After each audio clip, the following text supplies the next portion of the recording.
Research shows less than a third of sexual assaults get reported to police, and only a fraction of those end with the perpetrator behind bars. Authorities say it's sometimes due to a lack of physical evidence, witnesses unwilling to speak up, or negotiating the legal complexities of consent. So our top story tonight out of Yakima County by Apple Valley News Now's Emily Goodell, an example of how even when all the evidence is there, justice isn't guaranteed. Last fall, two teenage boys raped an unconscious 15-year-old girl across the street from East Valley High School. In the wake of unimaginable trauma, the girl did everything that victims are told to do in order to get justice.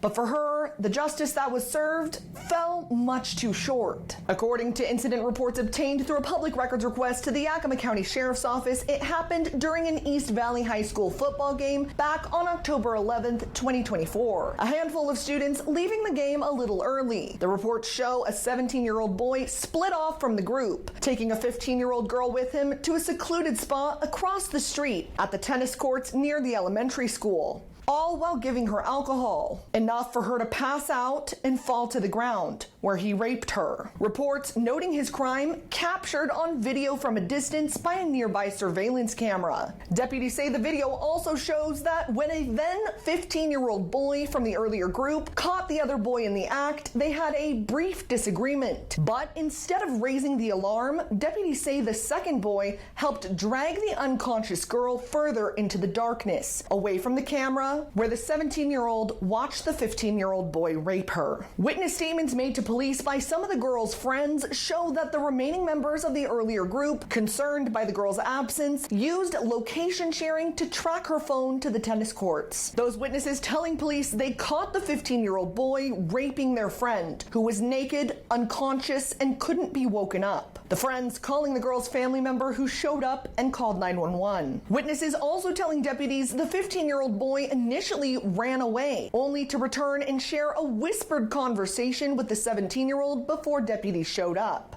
Deputies say the 17-year-old claimed the sex was consensual and said that he was blackout drunk the whole time. The 15-year-old telling deputies the girl was like a sister to him, and when they asked what happened, saying he did not want to tell. Tests later found the girl's blood alcohol content at 0.300, approaching near fatal levels. The crime lab finding the DNA from the sexual assault kit completed at the hospital a match for both boys. A mountain of evidence combined that had Deputy Prosecutor Samantha Govier signing off on second-degree rape charges for both boys. But instead of going to trial, prosecutors allowed the boys to plead guilty to lesser charges, resulting in lesser punishment. The charges for the 17-year-old boy being a minor in possession of alcohol and indecent liberties. Sentenced to a little over 10 weeks in the Yakima County Juvenile Detention Center, and the sexual assault protection order dropped. The 15-year-old boy charged with third-degree rape. His punishment, 2 years of community supervision and treatment. And if he follows the rules, the ability to get the case sealed. The sexual assault protection order in his case expiring in October. Both boys banned from owning firearms or attending the same school as the victim, but neither one of them have to register as sex offenders. The boys can complete their sentences and move on as if it never happened, but that young girl will carry that trauma with her forever, haunted by the knowledge that one of her rapists is walking free